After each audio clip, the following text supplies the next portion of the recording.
سجدہ تلاوت، اس میں بھی بہت لوگ پریشان رہتے ہیں. سجدہ تلاوت کی مشروعیت، علماء نے سجدہ تلاوت کے مشروع ہونے پر اجماع کیا ہے کہ یہ سجدہ کرنا چاہیے، ٹھیک ہے، اور انہوں نے اس کے واجب ہونے میں اختلاف کیا ہے. واجب ہوتا ہے جس کے چھوڑنے پر گناہ لازم، ٹھیک ہے. بس جمہور کے نزدیک یہ سنت ہے، جمہور کے نزدیک یہ سنت ہے. بے شک جن لوگوں کو اس سے پہلے علم دیا گیا، جب ان کے سامنے اسے پڑھا جاتا ہے تو ٹھوڑیوں کے بل سجدہ کرتے ہوئے گر جاتے ہیں اور کہتے ہیں ہمارا رب پاک ہے، بے شک ہمارے رب کا وعدہ یقیناً ہمیشہ پورا کیا ہوا ہے. اور وہ ٹھوڑیوں کے بل گر جاتے ہیں، روتے ہیں، اور قرآن انہیں عاجزی میں زیادہ کر دیتا ہے. یہ ہوتے ہیں اہل علم کہ جن کو قرآن عاجزی میں زیادہ کرتا ہے. یعنی اگر کوئی شخص قرآن پڑھ کر اس کے اندر عاجزی نہیں آئی نا تو گویا اس نے کچھ نہیں پڑھا. ہمبل ہونا ضروری ہے. سجدہ تلاوت واجب نہیں ہے.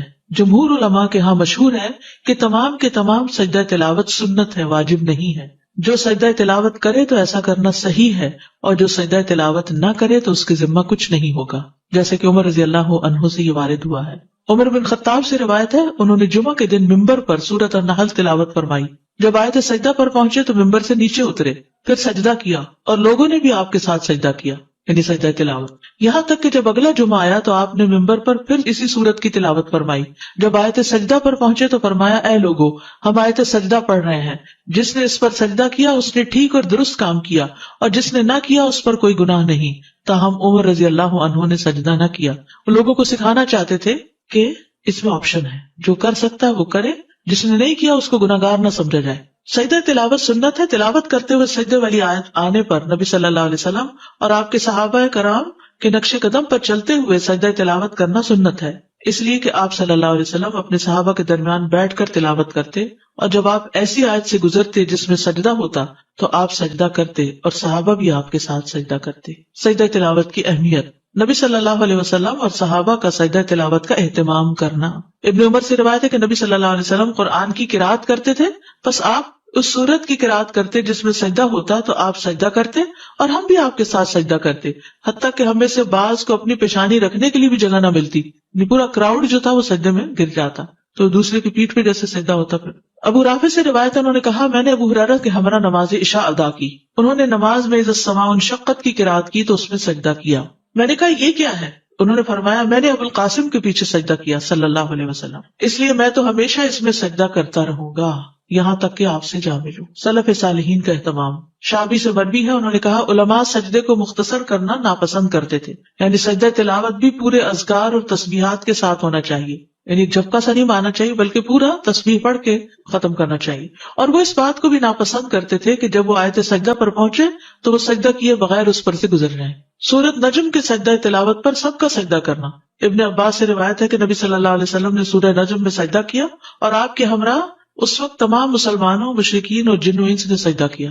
ابو ہریرہ کہتے ہیں کہ نبی صلی اللہ علیہ وسلم کے پاس سورہ نجم لکھی گئی، جب سجدہ والی آیت پر پہنچے تو آپ نے سجدہ کیا اور ہم نے بھی آپ کے ساتھ سجدہ کیا، اور دوات اور قلم نے بھی سجدہ کیا، وہ بھی جھکے، لیکن ایک شخص نے سجدہ نہیں کیا تھا. تو وہ عبداللہ بن مسعود کہتے ہیں کہ وہ اس حال میں قتل کیا گیا کہ وہ اللہ کے ساتھ کفر کرتا رہا، یعنی کفر کی حالت میں ہی فوت ہوا.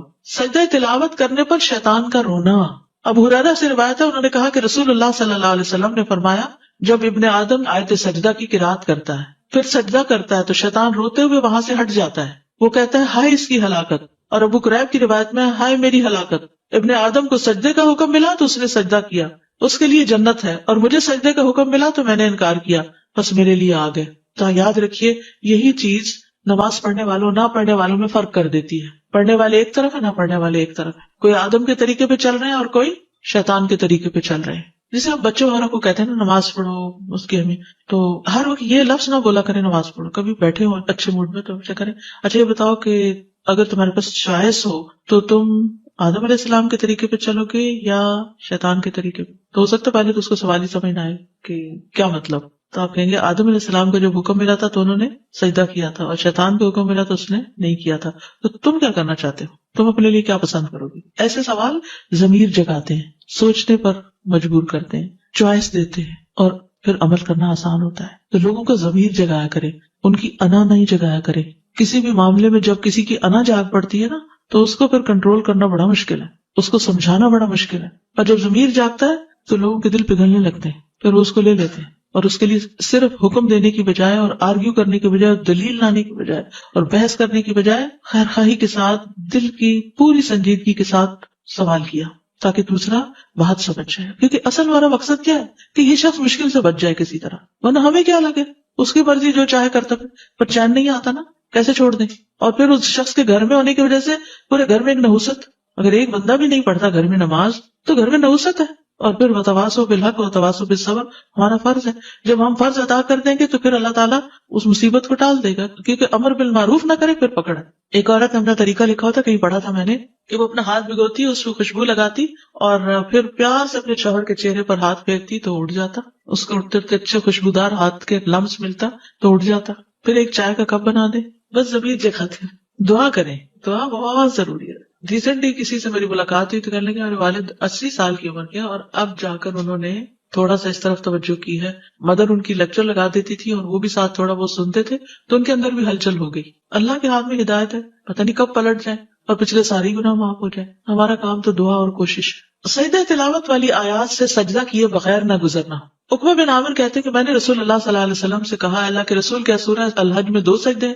آپ نے فرمایا ہاں, اور جو یہ 2 سجدے نہ کرنا چاہے وہ ان دونوں آیات کی تلاوت ہی نہ کرے. پھر یہ حدیث اس پر دلالت کرتی ہے کہ سجدہ تلاوت کے بارے میں تاکید آئی ہے, لیکن آپ کا یہ فرمان فلا یقرأہما کہ وہ ان آیات کی تلاوت نہ کرے, تو ممکن ہے کہ اس کو اس بات پر معمول کیا جائے کہ انسان انہیں نماز میں نہ پڑھے تاکہ اسے سجدے کی ضرورت پیش نہ آئے. یعنی اس کا یہ مطلب نہیں کہ پورا قرآن پڑھ جائے اور ہر سجدے کی آیت کو چھوڑتا جائے, یہ نہیں ہے اس کا مقصد. یعنی نماز میں پھر چوائس اوپن ہے, پورا قرآن کہیں اور سے پڑھ لو, یہ نہ نماز میں نہ پڑھو. اور اگر انہیں نماز سے ہٹ کر پڑھے گا تو یہ امر مطلوب ہے کہ انسان پورا قرآن پڑھے, لیکن یہ بات کہ پہلے وہ نماز میں ان دونوں سجدے والی آیات کو منتخب کرے پھر سجدہ نہ کرے, تو ایسا کرنا مناسب نہیں. یعنی آپ پڑھ تو رہے ہیں وہ آیتیں جو سجدے والی ہیں اور سجدہ ہی نہیں کر رہے, تو ایسا نہیں کرنا.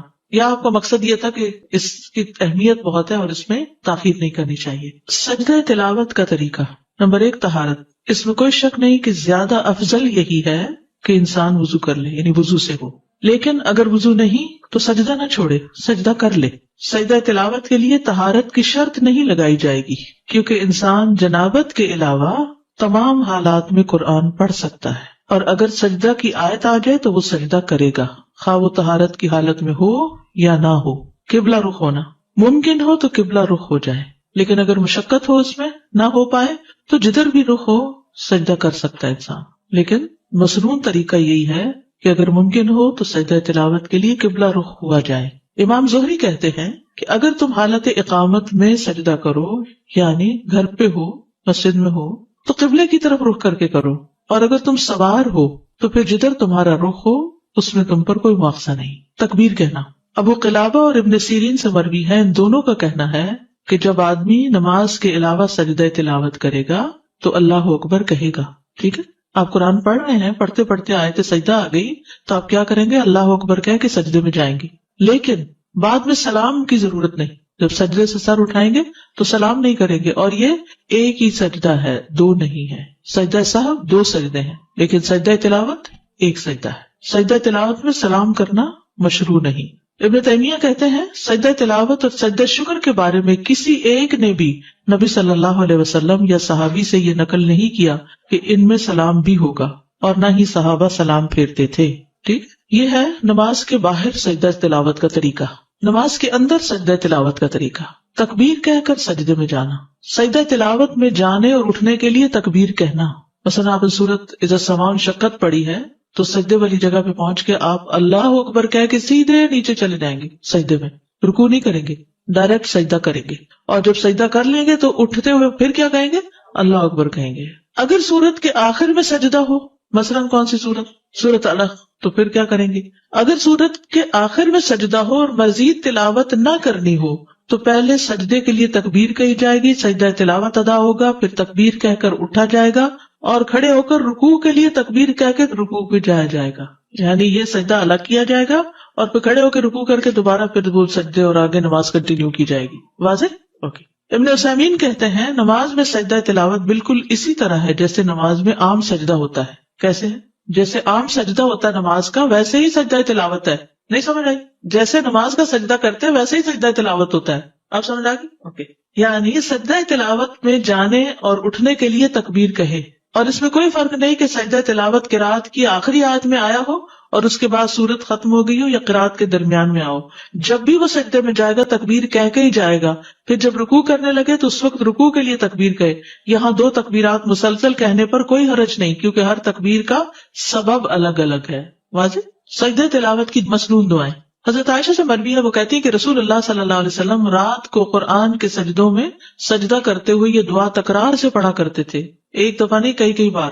سجد وجہی للذی خلقہ وشق سمعہ وبصرہ بحولہ وقوتہ. میرا چہرہ اس ذات کے لیے سجدہ ریز ہے جس نے اس کو پیدا کیا اور اپنی طاقت اور اپنی قوت سے اس کی سماعت اور اس کی بصارت بنائی. یعنی کان آنکھ اللہ نے اپنی قوت سے بنائے. ابو سعید خدری رضی اللہ عنہ سے مروی ہے کہ انہوں نے کہا، میں نے خواب میں دیکھا گویا کہ میں درخت کے نیچے ہوں اور گویا کہ درخت سورۃ صاد پڑھ رہا ہے، یعنی اس سے آواز آ رہی تھی سورۃ صاد کی. پھر جب وہ آیت سجدہ پر آئے تو اس نے سجدہ کیا، درخت نے بھی، اور اپنے سجدے میں کہا اللہم اغفر لی بہا، اللہم حط انی بہا وزرا واحدث لی بہا شکرا وتقبلھا منی کما تقبلت من عبدک داؤد سجدتہ. ٹھیک ہے، یہ تقبلتا ہے، اے اللہ اس سجدے کی وجہ سے مجھے بخش دے، اے اللہ اس کے ذریعے میرے بوجھ دور کر دے. یعنی زندگی کے جو بوجھ ہوتے ہیں نا وہ سجدوں سے دور ہوتے ہیں، اور میرے لیے اس کے ذریعے شکر نعمت پیدا کر دے اور اسے مجھ سے قبول فرما لے، جیسا کہ تو نے اپنے بندے داؤد سے ان کا سجدہ قبول فرمایا تھا. قرآن مجید میں آتا نا وَخَرَّ رَاكِعًا وَأَنَابَ. تو میں رسول اللہ صلی اللہ علیہ وسلم کے پاس صبح کے وقت گیا اور آپ کو اس کی خبر دی کہ میں نے ایسا خواب دیکھا ہے. آپ نے فرمایا، اے ابو سعید تم نے بھی سجدہ کیا؟ میں نے کہا نہیں. آپ نے فرمایا کہ تم درخت کی نسبت سجدہ کرنے کے زیادہ مستحق تھے. پھر رسول اللہ صلی اللہ علیہ وسلم نے سورۃ صاد کی تلاوت فرمائی. پس جب آپ آیت سجدہ پر آئے تو سجدے میں آپ نے وہی فرمایا جو درخت نے اپنے سجدے میں کہا تھا. نماز کے سجدے والی دعائیں پڑھنا. اگر یہ اوپر والی 2 دعائیں یاد نہیں تو جو نماز میں سجدے میں پڑھتے ہیں سبحان ربی الاعلیٰ وہ بھی کافی ہے. سجدہ تلاوت دوسرے سجدوں کی طرح ہی ہے، اور نبی صلی اللہ علیہ وسلم نے اللہ کے اس فرمان سبح اسم ربک الاعلیٰ کے متعلق فرمایا ہے کہ اسے اپنے سجدوں میں پڑھا کرو. تو اس پر ہم کہتے ہیں کہ جب انسان سجدہ تلاوت کرے تو وہ کہے سبحان ربی الاعلیٰ، سبحانک اللہم ربنا وبحمدک اللہم اغفر لی، اللہم لک سجدت وبک آمنت ولک اسلمت، سجد وجہی للذی خلقہ وصورہ وشق سمعہ وبصرہ بحولہ وقوتہ، اللہم اکتب لی بہا اجرا وحط انی بہا وزرا واجعلہا لی عندک ذخرا وتقبلہا منی کما تقبلتہا من عبدک داؤد. تو اگر انسان اس کے علاوہ کوئی دعا پڑھے جب اسے یہ حفظ نہ ہو تو کوئی حرج نہیں. اگر جیسے سجدہ تلاوت کوئی پڑھی یا کوئی بھی سورہ پڑھی جس میں آخر میں سجدہ ہے اور پھر سجدہ کیا اور پھر اٹھ کے کوئی اور سورہ شروع کر دی، جی کوئی حرج نہیں. ٹھیک ہے، ایسا بھی کر سکتے ہیں. مکروہ ٹائم پر کر سکتے ہیں سجدہ تلاوت، مکروہ ٹائم جیسے فجر کی نماز کے بعد. جی یہ سبب کا سجدہ ہے نا. السلام علیکم استاذ. اس کا مطلب ہے کہ نماز میں اگر سجدہ تلاوت آ جائے تو وہ نہیں چھوڑ سکتے، وہ کرنا ہی کرنا ہے ہر صورت میں. جی کرنا چاہیے، چھوڑنا نہیں چاہیے. اس لیے آپ نے دیکھو کہ رمضان میں ہمیشہ امام کرتے ہیں، کسی بھی مسلک کسی بھی مسجد کہیں بھی چلے جائیں سبھی کرتے ہیں اپنی تلاوت اگر کر رہے ہیں. جی افضل یہی ہے، کرنا ہی چاہیے، اللہ ہی کہ کوئی مجبوری ہو جائے. اگر ٹیپ ریکارڈر چل رہا ہو، آڈیو چل رہی ہو کہیں تو بس جھک جائیے، لیکن یہ کہ اگر نہ جھکے تو کوئی حرج نہیں ہے. اس میں کہتے ہیں کہ تلاوت کرنے والا جھکے تو آپ جھکے. تو اب اس میں شک ہے کہ جب وہ تلاوت کر رہا تھا وہ جھکا تھا کہ نہیں. اگر وہ جھکا تھا تو ہمیں بھی جھک جانا چاہیے. 10 دفعہ پڑھے ایک ہی سجدہ ہوگا. جی آپ یقین کریں کہ بیچ میں تلاوت بریک کر کے اس وقت جھک جانا اچھا لگتا ہے. جی فریش بھی ہو جاتے. جیسے آپ نے دیکھو گا ابھی نماز پڑھنے کے بعد آپ کی کیفیت ایک دم پھر اچھی ہوگی، پڑھتے پڑھتے تھک جاتے، پھر بیچ میں نماز آئی، نماز پڑھی، پھر فریش ہو گیا مائنڈ. تو ایسی سجدہ تلاوت بھی، تلاوت کرتے کرتے انسان ذرا نیند میں آنے لگتا ہے، پھر سجدہ کرتا ہے تو پھر ذرا فریش ہو جاتا ہے. بلڈ فلو ایگزیکٹلی سجدے میں جاتے ہوئے بلڈ فلو جو ہے وہ برین میں چلا جاتا ہے تو آپ اس میں فریش ہو جاتے ہیں. السلام علیکم. استاد میں نے کچھ لوگوں کو دیکھا ہے جو سجدہ تلاوت پڑھتے ہیں تو قرآن پہ ہی سجدہ کر لیتے ہیں، ایسا کرنا ہے نہیں، اس قرآن پہ سجدہ قرآن پہ سر رکھ لیے، ماتھا اپنا رکھ لیتے ہیں پڑھتے پڑھتے، یہ صحیح نہیں ہے. بہت شدید ضرورت کے علاوہ خواہ کچھ چیزیں قرآن کے اوپر نہیں رکھنی، اس کو ایک طرف رکھتے ہیں آپ. آیت جب پوری ہو جائے پھر کرنا بہتر ہے. اس کی کوئی دلیل نہیں ملتی 14 اکٹھے کرنے کی، حالانکہ 15 سجدے ہیں، یہ بھی یاد رکھیں. اچھا وہ جو لوگ قرآن خوانی کرواتے ہیں کہ آپ قرآن پڑھ دیں ہم سجدے کم کر دیں گے، بس ایک جب نئی چیز خود ایجاد کی تو پھر سارا دین شروع ہو گیا نا، پھر تو حد ہی ختم ہو گئی. ہر چیز اپنے ہاتھ میں لے لی. میں بچوں کو قرآن پڑھاتی ہوں تو عموماً ان کو پڑھاتے پڑھاتے بار بار وہ آیت سجدے والی پڑھانی پڑتی ہے، پھر وہ بچے بھی پڑھتے ہیں تو ہم سرکل میں بیٹھے ہو، پھر اس صورت میں کیا کروں؟ بس آخر میں ایک سجدہ سب کر کے اٹھ جائے. ٹھیک، تو اس کے لیے بچے آگے بیٹھے ہو، کوئی حرج نہیں. اس میں نماز والی شرائط نہیں ہے. جتنی ہو سکے اتنا تو بہت اچھا ہے، لیکن اگر نہیں ہو سکتی تو بھی کر لینا.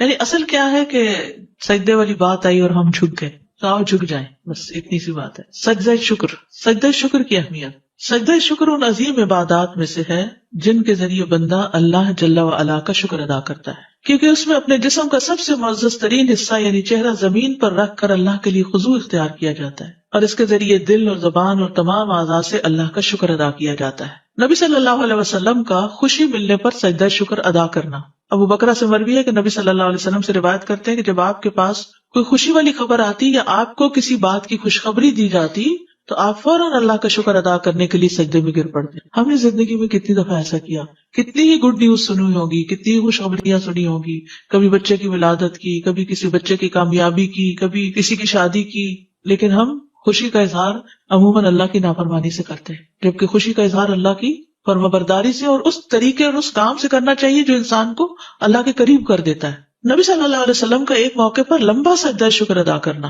عبد الرحمن بن عوف سے مروی ہے کہ ایک مرتبہ رسول اللہ صلی اللہ علیہ وسلم باہر نکلے. آپ صلی اللہ علیہ وسلم صدقے کی کسی زمین میں داخل ہو گئے، وہاں آپ قبلہ رخ ہو کر سجدے میں گر گئے. صدقے کی کسی زمین میں داخل ہوئے، وہاں قبلہ رخ ہو کر سجدے میں چلے گئے. اتنا طویل سجدہ کیا کہ مجھے اندیشہ ہونے لگا کہ اللہ عز و جل نے آپ کی روح قبض کر لی ہے. کبھی آپ ہی یہ کر کے دیکھیں، کوئی نعمت یاد کر کے بس لمبا، جو آج تک لمبا نہ کیا ہو اتنا. ہمارے میں ویسے اسٹیمنا ہی نہیں. میں نے یہ تجربہ کرنے کی کوشش کی تو سانس ہی اتنا بھول گیا کہ مشکل ہوئی، کیونکہ ہمارے عام سجدے بھی اتنے لمبے نہیں ہیں. لیکن کریے گا ضرور انشاءاللہ. اس بات میں شکر کہ اللہ تعالیٰ نے ہمیں سجدہ صاحب کا طریقہ سکھا دیا، یہ سجدہ شکر ہے. وہاں آپ قبلہ رخ ہو کر سجدے میں گر گئے اور اتنا طویل سجدہ کیا کہ مجھے اندیشہ ہونے لگا کہ اللہ عز و جل نے آپ کی روح قبض کر لی ہے. میں دیکھنے کے لیے آپ سے قریب ہو کر بیٹھ گیا تو آپ نے اپنا سر اٹھا کر فرمایا کون ہے؟ میں نے عرض کیا عبد الرحمن ہوں. آپ نے فرمایا کیا ہوا؟ یعنی آپ اتنے محب تھے کہ آپ کو یہ خیال ہی نہیں رہا کہ یہ پریشان ہوا ہے. میں نے کہا اللہ کے رسول آپ نے ایسا سجدہ کیا کہ مجھے اندیشہ ہونے لگا کہ اللہ عز و جل نے اس میں آپ کی روح قبض کر لی. اس پر آپ نے فرمایا جبریل میرے پاس آئے اور انہوں نے مجھے خوشخبری سنا دی کہ اللہ عز و جل فرماتے ہیں جو شخص آپ پر درود بھیجے گا میں اس پر اپنی رحمت نازل کروں گا، اور جو شخص آپ پر سلام بھیجے گا میں اسے سلامتی دوں گا. اس پر میں نے اللہ عز و جل کے لیے سجدہ شکر ادا کی. نبی صلی اللہ علیہ وسلم کا داؤد علیہ السلام کی توبہ قبول ہونے پر سجدہ شکر ادا کرنا. ابن عباس سے مروی ہے کہ نبی صلی اللہ علیہ وسلم نے سورۃ صاد میں سجدہ کیا اور فرمایا داؤد علیہ السلام نے یہ سجدہ بطور توبہ کیا تھا اور ہم یہ سجدہ شکرانے کے طور پر کرتے ہیں کہ اللہ نے داؤد علیہ السلام کی توبہ قبول کر لی. وَنَحْنُ نَسْجُدُهَا شُكْرًا لِلَّهِ عَلَى قُبُولِهِ تَوْبَةَ نَبِيِّهِ. اگر میرے پاس زیادہ ٹائم ہوتا نا تو جتنی عربی اس ڈاکیومنٹ میں ہے میں آپ کو ایک ایک چیز پڑھ کے پہلے عربی میں بتاتی پھر اردو میں بتاتی، لیکن وہ کورس 9 ویکس میں پورا نہ ہوتا. ویسے ابھی یہ کتابیں بہت اچھی ہیں، یہ نماز نبوی یہ زیادہ اچھی کتاب ہے، لیکن مختصر یہ مسنون نماز اور روزمرہ کی دعائیں، یہ نماز کے بعد پڑھے جانے والے اذکار کا کارڈ، یہ تہجد کی دعا کہیں ایسی جگہ لگا دی جائے جہاں آپ تہجد پڑھتے ہیں، اور یہ نماز محمدی اور مسنون دعائیں. ایک پروفیسر محمد ذوالفقار کی کتاب ہے پریئر اکارڈنگ ٹو دا سنہ. تو ان میں یہ چیزیں آپ کو اکثر مل جائیں گی، ساری تو نہیں ملیں گی لیکن اکثر مل جائیں گی. اس کا ایک پارٹ بھی ہے جو ابن القیم کی کتاب ہے اور وہ عربی کی کتاب ہے، اور وہ نماز کا جو روحانی پہلو ہے اس پر زیادہ فوکس کرتی ہے. سجدہ شکر کے احکام سجدہ تلاوت والے ہیں، ٹھیک ہے. سجدہ شکر کے احکام سجدہ تلاوت والے ہیں. جیسے آپ سجدہ تلاوت کے لیے گئے تھے نا اللہ اکبر کہہ کے اور ایک سجدہ کیا، ایسے ہی سجدہ شکر بھی ہوگا. ابن قدامہ کہتے ہیں کہ سجدہ شکر کی صفت اس کے افعال، اس کے احکام اور اس کی شرائط میں سجدہ تلاوت کی صفت جیسی ہی ہے. سجدہ شکر میں کچھ بھی پڑھا جا سکتا ہے. سجدہ شکر میں کوئی مخصوص ذکر نہیں ہے، بلکہ سجدہ شکر کرنے والے کے لیے مشروع یہ ہے کہ وہ سجدے کی حالت میں موقع محل کے مطابق اللہ کی حمد، اس کے شکر، اس سے دعا اور اس سے استغفار وغیرہ میں سے کچھ بھی کہے. ٹھیک ہے، یعنی دعائیں جو سجدے کے اندر پڑھی جائیں گی وہ بھی ہے، اور جو نعمت آپ کو ملی ہے اس پر یا رب لک الحمد یا کوئی بھی چیز آپ شکرانے کے طور پر جو آپ کے دل میں آ رہا ہو آپ اس کو پڑھیں. شکرانے کے نفل مشروع نہیں ہے، ٹھیک ہے. ہم کہتے ہیں ہم شکرانے کے 2 گانا پڑھتے ہیں، شکرانے کے نفل نہیں ہے. شیخ ابن عثیمین کہتے ہیں میرے علم کے مطابق سنت میں کوئی بھی نماز صلاۃ الشکر کے نام سے نہیں ہے، البتہ حدیث میں سجدے کا ذکر ہے جسے سجدہ شکر کہتے ہیں. ایک اور جگہ یہ بھی کہا گیا کہ شکر کے لیے قیام اور رکوع پر مشتمل نماز نہیں ہے بلکہ شکرانے کے لیے صرف سجدہ شکر ہے. تو مسلمان کے لیے مشروع ہے کہ جب اسے کوئی خوشی والی بات پہنچے تو وہ اللہ کا شکر ادا کرتے ہوئے سجدہ کرے. پر جہاں تک صلاۃ الشکر کی بات ہے اس کی کوئی اصل نہیں. مشروع مطلب پرسکرائبڈ. دیکھیے ویسے آپ نفل پڑھتے رہیے, ساری عبادت ہی شکر ہے اصل میں. جیسے روزہ رکھتے ہیں یا کچھ بھی, تو یہ اصل میں ہم شکر ہی ادا کر رہے ہوتے ہیں اللہ کی نعمتوں کا. پھر خود سے بنانا کوئی بھی چیز بدعت بن جاتی ہے نا, کہ کسی کو پابند کرنا یا خود, تو اس لیے آسانی کر دی اللہ نے, صرف سجدہ کر لو, بات اتنی بھی کافی ہے, تو اتنا ہی کرتے رہے. اب دیکھیے بعض اوقات نماز پڑھنے میں سستی ہو جاتی ہے, سجدہ کرنے میں کتنی دیر لگے گی, جہاں بیٹھے کوئی قبلے کے رخ کی پابندی نہیں, کچھ نہیں. وہیں اگر آپ سفر میں ہیں, راستے میں ہی فون آ گیا اور آپ نے سن لیا, تو ادھر ہی بیٹھے بیٹھے جھک جائیں. رفع یدین ہوگا سجدہ شکر اور دیکھیے سجدے میں رفع یدین ہے ہی نہیں. نہیں, جب ہم تلاوت کر رہے ہیں کیا نماز کے اندر تو ویسے ہی ہے نا, وہ تو ہے لیکن اس کے بغیر نہیں ہے, وہ تو نیچے جا رہے ہیں تو اس وجہ سے. اچھی خبر ملے تو میں فوراً کہہ دیتی ہوں الحمدللہ, شکر الحمدللہ. تو اس کے بعد اگر میرا بہت زیادہ دل چاہتا ہے کہ میں واقعی اور اپریشیٹ کروں تو نماز کے بعد بھی میں 2 نفل پڑھ لیا کرتی تھی. نفل نہیں پڑھے, بس سجدے کر لیں, سجدے کر لیں. وہ کسی وقت بھی کر سکتے اور کہیں پہ بھی کر سکتے. خبر ملتے ہی کرنا افضل ہے, ورنہ جس وقت یاد آئے اس وقت بھی مگر کریں. ایک دم فوراً منہ سے تو نکلتا ہے یا اللہ تیرا شکر ہے. ہاں, تو ساتھ جھک بھی جائے تو اور زیادہ اچھا ہے. السلام علیکم. وعلیکم السلام. کیا ہر نماز میں بھی ہم آفٹر فرض نماز کے بعد بھی سجدہ شکر کے لیے کر سکتے ہیں؟ اس کا کیا مسئلہ؟ دیکھیے سجدہ شکر نبی صلی اللہ علیہ وسلم کی سنت یہی ہے کہ جب آپ کو کوئی خوشخبری ملی, ٹھیک ہے, تو اگر آپ کو ہر نماز کے پہلے کوئی خوشخبری ملی ہوتی ہے تو آپ کر لیجیے, کیونکہ ابھی جو ہم نے نماز پڑھی وہ بھی تو شکر ہی تھا نا. میں نے آپ سے پوچھنا تھا کہ سجدہ کرنے کے لیے ضروری ہے کہ قبلے کی ڈائریکشن ہی ہو یا آپ جہاں پہ جس جگہ بھی بیٹھے دیکھیے جو میں نے عرض کیا نا کہ سجدہ شکر سجدہ تلاوت ہی کی طرح ہے, اس میں قبلے کی ڈائریکشن اگر ہو تو بہت اچھا ہے, نہ ہو تب بھی خیر ہے. ویسے تو آپ نے بھی کہا کہ مطلب فرض نماز کے بعد سجدہ, لیکن مطلب کبھی یہ ہوتا ہے جیسے اپنی کوئی بات کہنی ہے اللہ سے اور شکر کرنا یا کچھ بھی کر لے. اوکے. سجدے کے وضو کرنا ضروری ہے؟ نہیں, ہو تو افضل ہے, نہ ہو تو کوئی بات نہیں. جیسے قرآن پڑھنے کے لیے ہو تو افضل ہے, نہیں تو کوئی بات نہیں. اور نماز کوئی بھی پڑھ سکتے ہیں, حاجات ہے یا جو بھی ہے کچھ, اس میں تو خالی شکر کی نماز شکرانہ پڑھ لے نہیں ہے, پورے دن جیسے کوئی نہیں ہے, خالی نوافل پڑھتے رہے. صلاۃ التوبہ ہے, صلاۃ الشکر کوئی نہیں ہے, ٹھیک ہے. پیریڈز میں سجدہ شکر جنابت کی حالت میں نہیں کرنا, اور سجدہ تلاوت پیریڈ بھی جنابت ہی کی ایک طرح سے حالت, اور سجدہ تلاوت بھی نہیں. وہ تو نبی صلی اللہ علیہ وسلم کو جب کوئی مشکل آتی تھی تو وہ نماز کی طرف دوڑتے تھے, تو وہ صلاۃ الحاجت ہی ہو گئی, اور وہ جو آتا ہے نا وستعینوا بالصبر والصلاۃ, تو وہ بھی آ جاتا ہے اس میں. السلام علیکم. میں ہر روز شکرانے کے نفل ادا کرتی تو کیا ان کو ویسے ہی ادا کر لیں, وہ شکرانہ ہی قرار پائے گا, لیکن کوئی ایسی نماز ہے نہیں. اچھا ویسے نفل چھوڑے نہیں, دہا کے وقت چاش کے وقت پڑھا کریں. جی. اور اس کے بعد اگر کوئی انسان بیٹھ کے استغفار کرتا ہے, خاص طور پر یہ دعا, اگر کوئی آپ کی زندگی میں پریشانی ہے نا تو یہ نسخہ کر کے دیکھیں, یعنی دعا یا اشراق کی نماز کے بعد ادھر ہی بیٹھے ہوئے 100 دفعہ پڑھیں رب اغفر لی وتب علی انک انت التواب الغفور.